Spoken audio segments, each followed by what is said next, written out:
Hi hello ಎಲ್ರಿಗೂ ಸ್ವಾಗತ ಸುಸ್ವಾಗತ. ಈ ದಿನದ್ದೇ ಹಾಸ್ಯಧಾರಾವಾಹಿ ಸಂಚಿಕೆಯನ್ನ ಹಾಕ್ತಾ ಇದ್ದೇನೆ. ಎಲ್ರು ಸಬ್ಸ್ಕ್ರೈಬ್ ಮಾಡಿ, ಶೇರ್ ಮಾಡಿ, ಬಂದು ಲೈಕ್ ಕೊಡಿ.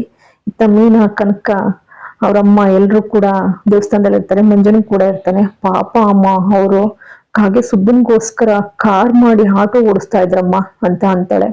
ಹಂಗಂದಾಗ ಇತ್ತ ಮಂಜ, ಸುಬ್ಬ ಏನು ನಿನ್ ಗಂಡನ ಕಾರ್ ಮಾರಿ ಆಟೋ ಓಡಿಸು ಅಂತ ಹೇಳಿರ್ಲಿಲ್ವಲ್ಲ ಅಂತ ಅಂತಾರೆ. ಗೊತ್ತಾ ಅವನು ಏನ್ ಮಾತಾಡಿದಾನೆ ಅಂತ ನಿನಗೆ ಅಂತ ಹೇಳಿ ಮೀನಾ ಅಂತಾಳೆ. ನಂಗೂ ಚೆನ್ನಾಗಿ ಗೊತ್ತಿದೆ. ಇವ್ರು ಅವ್ನ್ ಕಾಲ್ ಹಿಡ್ಕೋಬೇಕಾ ಹೇಳು? ಅವನು ಇವ್ರ ಕಾಲ್ ಧೂಳ್ಗೂ ಕೂಡ ಸಮ ಇಲ್ಲ. ನಾನೇ ಹೋಗಿ ಸರಿಯಾಗಿ ಬುದ್ಧಿ ಹೇಳಿ ಬಂದಿದ್ದೇನೆ. ನಿನ್ನತ್ರನು ಅದನ್ನ ಹೇಳಿರ್ಬೇಕೆ, ಹೇಳ್ದ ಅಕ್ಕ. ಆದ್ರೆ ಅವನನ್ನ ಯಾಕಕ್ಕ ಬೈತೀಯ ನೀನು? ಈ ಸಲ ಬೈದ್ ಬಂದಿದ್ದೀನೋ, ಇನ್ನೊಂದ್ಸಲ ನನ್ ಗಂಡನ ಬಗ್ಗೆ ಮಾತಾಡ್ಬೇಕು, 4 ಸರಿಯಾಗಿ ಕೊಟ್ಟು ಬರ್ತೀನಿ. ಹೇ ಮಂಜು, ಅವ್ನ್ ಸವಾಸ ನಿನಗ್ ಬೇಡ ಅಂತ ಹೇಳ್ತಾ ಇದೀನಲ್ವಾ, ಯಾಕೋ ಮತ್ತೆ ಮತ್ತೆ ಅವನ ಜೊತೆನೆ ಸೇರ್ತೀಯ? ಅಕ್ಕ, ನಿನ್ ತಮ್ಮನಿಗೆ ಬುದ್ಧಿ ಹೇಳು ಅಂತ ಕಳ್ಸಿದಾನ ನಿನ್ ಗಂಡ? ಹೌದಪ್ಪ, ಅವ್ರಿಗೆ ಮಾಡಕ್ ಬೇರೆ ಏನು ಕೆಲ್ಸ ಇಲ್ಲ ನೋಡು. ಯಾಕೋ ಮಂಜು, ಯಾರ ಮಾತು ಕೇಳ್ತಾರೆ? ಯಾಕೆ ಹಿಂಗ್ ಆಡ್ತಾ ಇದೀಯ? ಏ ಮೀನಾ, ಅವನ್ ಬಗ್ಗೆ ಬಿಟ್ಬಿಡು. ಫೋನ್ ಮಾಡಿದಾಗ ಮನೇಲಿ ಏನೋ ಫಂಕ್ಷನ್ ಅಂದಿಯಲ್ಲ, ಏನದು ಅಂತ ಅಂತಾಳೆ. ಹೌದಮ್ಮ, ರೋಹಿಣಿ ಮತ್ತೆ ಶ್ರುತಿಗೆ ಕರಿಮಣೆ ಶಾಸ್ತ್ರ ಮಾಡ್ಬೇಕು ಅಂತ ಡೇಟ್ ಫಿಕ್ಸ್ ಮಾಡಿದ್ದಾರೆ. ಹೌದೇನೆ, ನಿಮ್ಮನೇಲೇನಾ? ಇಲ್ಲ ಅಮ್ಮ, ಶ್ರುತಿ ಮನೆಯವರು ದೊಡ್ಡ ಹಾಲ್ ಬುಕ್ ಮಾಡಿದ್ದಾರೆ. ಅಲ್ಲಿಗೆ ನಮ್ಮ ಮನೆಯವ್ರು ಬರಬಾರ್ದು ಅಂತ ಅತ್ತೆ ಹೇಳ್ತಿದ್ದಾರೆ. ಅವ್ರ ಮನೆ ಫಂಕ್ಷನ್ಗೆ ಮನೆ ಮಗನೇ ಬೇಡ ಅಂತಾರೆ. ಎಂತ ತಾಯಿನೇ ನಿಮ್ಮತ್ತೆ! ಅವ್ರೇನಾದ್ರೂ ಅಲ್ಲಿಗೆ ಬಂದ್ರೆ ಗಲಾಟೆ ಮಾಡ್ಬೋದು ಅಂತ ಭಯ ನಮ್ಮ ಶ್ರುತಿ ಮನೆಯವ್ರಿಗೆ.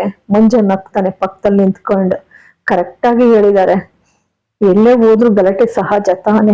ನಮ್ಮ ಅಪ್ಪನ ತಿಥಿ ಬಂದು ನನಗೆ ತಾನೇ ಹೊಡೆದಿದ್ದು. ಆ ದಿನ ನೀನು ಓವರ್ ಆಗಿ ಮಾತಾಡ್ದೆ, ಅವತ್ತು ತಪ್ಪೆಲ್ಲ ನಿನ್ ಕಡೆನೆ ಇತ್ತು ಅಂತ ಕನಕ ಅಂತಾಳೆ. ಆಮೇಲೆ ಕುಸುಮ ಇದ್ದವ್ರು, ಮೀನಾ ಅಳಿಯಂದ್ರು ಬರಲ್ವೇನೆ? ಅವ್ರು ಬರ್ದೇ ಇದ್ರೆ ನಾನು ಮಾವು ಬರಲ್ಲ ಅಂತ ಹೇಳಿದ್ವು. ಆಮೇಲೆ ಎಲ್ರು ಒಟ್ಟಿಗೆ ಮಾತಾಡಿ ಎಲ್ರು ಒಟ್ಟಿಗೆ ಹೋಗೋಣ ಅಂತೇಳಿ ತೀರ್ಮಾನ ಮಾಡಿದ್ವಮ್ಮ.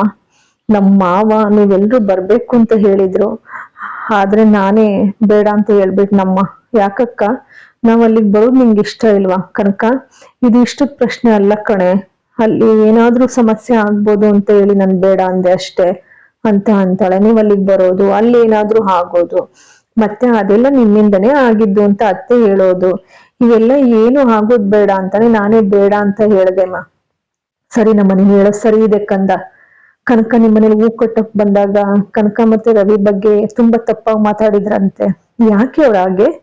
ಹುಟ್ಟು ಗುಣನೇ ಹಾಗೆ ಅಂತ ಅಂದಾಗ ಕತೆ ಹುಟ್ಟಾಕೋದನ್ನ ನಾವೇನ್ ಮಾಡಕ್ಕಾಗತ್ತೆ? ಸರಿ, ನಾನ್ ಬರ್ತೀನಿ ಕೆಲ್ಸಕ್ಕೆ ಹೋಗೋಕೆ ಅಂತೇಳಿ ಅವ್ರ ಅಮ್ಮನಿಗೆ ದುಡ್ಡು ಕೊಡ್ತೇನೆ. ಬೇಡ ಅಂತ ಹೇಳ್ತಿದ್ದೀನಲ್ಲ ಅಲ್ವೇನೋ? ಕಾಗೆ ಸುಬ್ಬ ಒಳ್ಳೆವ್ನಲ್ಲ ಕಣೋ, ನನ್ ಮಾತ್ ಕೇಳೋ. ನಿನ್ ಮಾತ್ನ ನಿನ್ ಗಂಡನೇ ಕೇಳಲಿ ತಾಯಿ, ನನ್ ಬಿಟ್ಬಿಡು ಅಂತ ಹೇಳಿ ಹೋಗ್ತಾನೆ. ಅವ್ರ ಅಮ್ಮನಿಗೆ ಕೊಟ್ಬಿಟ್ಟು ಹೊಟ್ಟೋಗ್ತಾನೆ ದುಡ್ಡನ್ನ. ಏನಮ್ಮ ಇವ್ನು ಈಗ ಮಾತಾಡ್ತಾ ಇದ್ದಾನೆ, ಸ್ವಲ್ಪ ದಿನ ಇರ್ಲಿ ಸುಮ್ಮನೆ, ಹೋಗ್ತಾ ಹೋಗ್ತಾ ಸರಿ ಹೋಗ್ಬೋದು ಅಂತ ಅಂತಾರೆ ಕುಸುಮ ಅವರು. ಸರಿ, ಅಷ್ಟಕ್ಕೆ ಸುಮ್ಮನಾಗ್ತಾರೆ.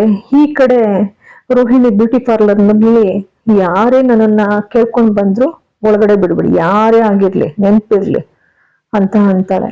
ಹಂಗಂದಾಗ ಅವ್ರಮ್ಮ, ತಾಳಿ ಸರ್ಗ್ ದುಡ್ಡಿದೆ ತಗೊಮ್ಮ ಅಂತಾಳೆ. ಮೇಡಮ್, ನಿಮ್ಮನ್ನ ನೋಡಕ್ಕೆ ಅಂತ ನಿಮ್ಮ ಅತ್ತೆ ಬಂದಿದ್ದಾರೆ ಅಂತ ಅಂತಾಳೆ. ಅವಳಿಗೆ ಶಾಕ್ ಆಗತ್ತೆ.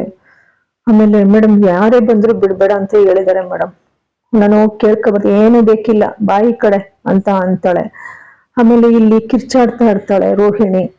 ಯಾಕಮ್ಮ ಯಾಕಮ್ಮ ಹಂಗಾಡ್ತಿದೀಯಾ ಅಂತ ಅಂತಾಳೆ. ಇನ್ನೇನಮ್ಮ, ನಮ್ಮ ಅತ್ತೆ ಬಂದಿದಾರಂತೆ, ನೀನ್ ಯಾಕೆ ಇಲ್ಲಿಗೆ ಬರಕ್ ಹೋದೆ, ನಾನು ಹೇಳ್ದೆ ತಾನೆಯಾ ಅಂತ ಅಂತಾಳೆ.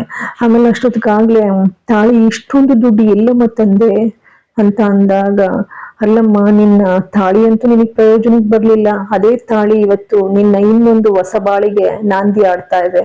ಆ ತಾಳಿ ಮಾರೇ ನಾನು ಇಷ್ಟು ದುಡ್ಡು ತಂದಿದ್ದು ಅಂತ ಅಂತಾರೆ. ಅಲ್ಲಮ್ಮ, ಕೃಷಿಲಿ ಹೋಗಿದ್ದಾನಮ್ಮ, ಕಾನ್ವೆಂಟ್ ಹೋಗಿದ್ದಾನೆ, ಬಂದ್ಮೇಲೆ ಅವ್ರ ಪಕ್ಕದ ಮನೇಲಿ ಇರ್ಲಿ ಅಂತ ಬಿಟ್ಟು ಬಂದಿದ್ದೇನೆ ಅಂತ ಅಂತಾರೆ.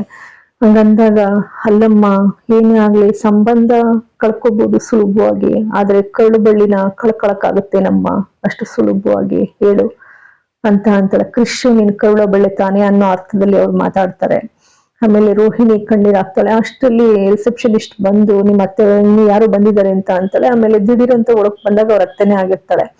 ಆಮೇಲೆ ಅವ್ರ ಅತ್ತೆ ಇವಳೇನ್ ಮಾಡ್ತಾಳೆ, ಅಮ್ಮ ಗೊತ್ತಾಗ್ಬಿಡುತ್ ಕಣಮ್ಮ, ಬರ್ಬೇಡ ಅಂದ್ರು ಬಂದಿದ್ಯಾ ಅಂತೇಳಿ ಚೆನ್ನಾಗಿ ಮೇಕಪ್ ಮಾಡ್ಬಿಟ್ಟು ಸೌತೆಕಾಯಿ ಇಟ್ಟು ಕಣ್ಣಿನ ಮೇಲೆ ಕೂರಿಸ್ತಾಳೆ, ಚೇರ್ ಮೇಲೆ ಕೂರಿಸ್ಬಿಟ್ಟು, ಅತ್ತೆ ನೀವಾ ಬನ್ನಿ ಬನ್ನಿ ಅಂತ ಹೇಳಿ ಮಾತಾಡ್ತಾ ಇನ್ನು ಅತ್ತೆ ಎಲ್ಲಿ ಏನ್ ಅಂತಾಳು ಅಂತೇಳಿ, ಅಲ್ಲಮ್ಮ ಅವತ್ತು ತಾಳಿ ಶಾಸ್ತ್ರಕ್ಕೆ ನಾಳೆ ನಿಮ್ಮ ಅಪ್ಪ ಬರ್ತಾರೆ ತಾನೆ ಅಂತ ಹ್ಞೂ ಅತ್ತೆ ಈಗ ಫ್ಲೈಟ್ ಹತ್ತಿದಾರಂತೆ ಅಂತ ಅಂತೇಳಿ, ತಗೊಳ್ಳಿ ಅಮೌಂಟ್ ಕಳ್ಸಿದ್ರು ಹೊಸ ತಾಳಿ ಶಾಸ್ತ್ರಕ್ಕೆ ಅಂತ ಹೇಳಿ, ಅದಕ್ಕೆ ಈ ಅಮೌಂಟ್ ನಮ್ ಬ್ಯಾಂಕ್ ಹೋಗಿ ಡ್ರಾ ಮಾಡ್ಕೋಬೋದೆ, ತಗೊಳ್ಳಿ ಅತ್ತೆ ಅಂತ ಅಂತಾಳೆ. ನೋಡು ಇದ್ರ ಅರ್ಥ ಏನು ಹೇಳು?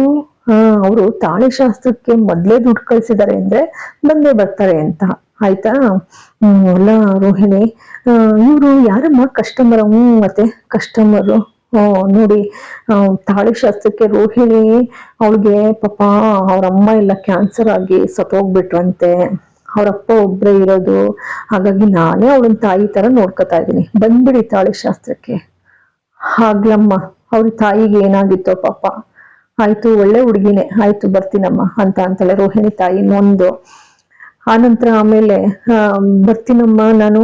ರೋಹಿಣಿ ಬೇಡ, ಇಲ್ಲಿ ನನಗೂ ಇವ್ರ ತರ ಮೇಕಪ್ ಮಾಡು ಅಂತ ರೋಹಿಣಿ, ನಾಳೆ ಹೇಗೂ ಫಂಕ್ಷನ್ ಇದೆಯಲ್ಲ, ನನಗೂ ಇದೇ ತರ ನನಗೂ ಮೇಕಪ್ ಮಾಡ್ಬಿಡು, ಇದೆಲ್ಲ ಇದ್ ಮಾಡು ಅಂತ ಹೇಳಂತಾಳೆ. ಜೊತೆಗೆ ನಾನು ಅಲ್ಲೆಲ್ಲ ಮನೋಜನ್ ಜೊತೆ ಎಲ್ಲ ಶಾಪಿಂಗ್ ಎಲ್ಲ ಮಾಡಿ ಬಂದ್ನಲ್ಲ, ನಿಮ್ಮ ಅಪ್ಪನಿಗೂ 2,000 ಶರ್ಟ್ ತಂದಿದ್ದೀನಿ, ಸಾಕಾಗಿದೆ, ಅದಕ್ಕೆ ನಿನ್ ಕೈಲಿ ಮಸಾಜ್ ಮಾಡಿಸ್ಕೋಣ ಅಂತ ಬಂದೆ. ಮತ್ತೆ ಇಲ್ಲಿ ಕಸ್ಟಮರ್ ಇರ್ತಾರೆ, ಆಗಲ್ಲ ಅತ್ತೆ, ಮನೆಯಲ್ಲೇ ಮಾಡ್ತೀನಿ ನಿಮ್ಗೆ ಎಲ್ಲ ಅಂತ ಅಂತಾಳೆ. ಪ್ಲೀಸ್ ಅತ್ತೆ ಅಂತಾಳೆ. ಆಯ್ತು ಬಿಡಮ್ಮ, ಆಯ್ತು ಬರ್ಲಾ ಅಂತೇಳಿ ಹೊರಡ್ತಾಳೆ. ರೋಹಿಣಿಗೊಂದ್ ಕಡೆ ಭಯ. ಇಲ್ಲಿಗೆ ಇವತ್ತಿನ ಸಂಚಿಕೆ ಮುಕ್ತಾಯ ಆಗ್ತದೆ. ಎಲ್ಲರ ಆಶೀರ್ವಾದ ಬಹಳಷ್ಟು ಮುಖ್ಯ. ಎಲ್ರು ಸಬ್ಸ್ಕ್ರೈಬ್ ಮಾಡಿ, ಶೇರ್ ಮಾಡಿ, ಒಂದು ಲೈಕ್ ಕೊಡಿ. ಈ ದಿನದ ಸಂಚಿಕೆ ತುಂಬಾ ಚೆನ್ನಾಗಿದೆ, ಬಹಳನೇ ಚೆನ್ನಾಗಿದೆ. ನೋಡಿ, ರೋಹಿಣಿ ತನ್ನ ಕರುಳ ಬಳ್ಳಿನೇ ಮರ್ತು ಹೇಗ್ ಕೂತಿದ್ದಾಳೆ, ಇನ್ನೊಂದು ಸಂಬಂಧದೆಡೆಗೆ ಮನಸ್ಸನ್ನ ಸಂಪೂರ್ಣವಾಗಿ ಅಲ್ಲೇ ಬಿಟ್ಟು ಹೇಗಿದ್ದಾಳೆ ಎನ್ನುವಂಥದ್ದು ನೋಡಿ. ಎಲ್ಲರಿಗೂ ಕೂಡ ಧನ್ಯವಾದಗಳು.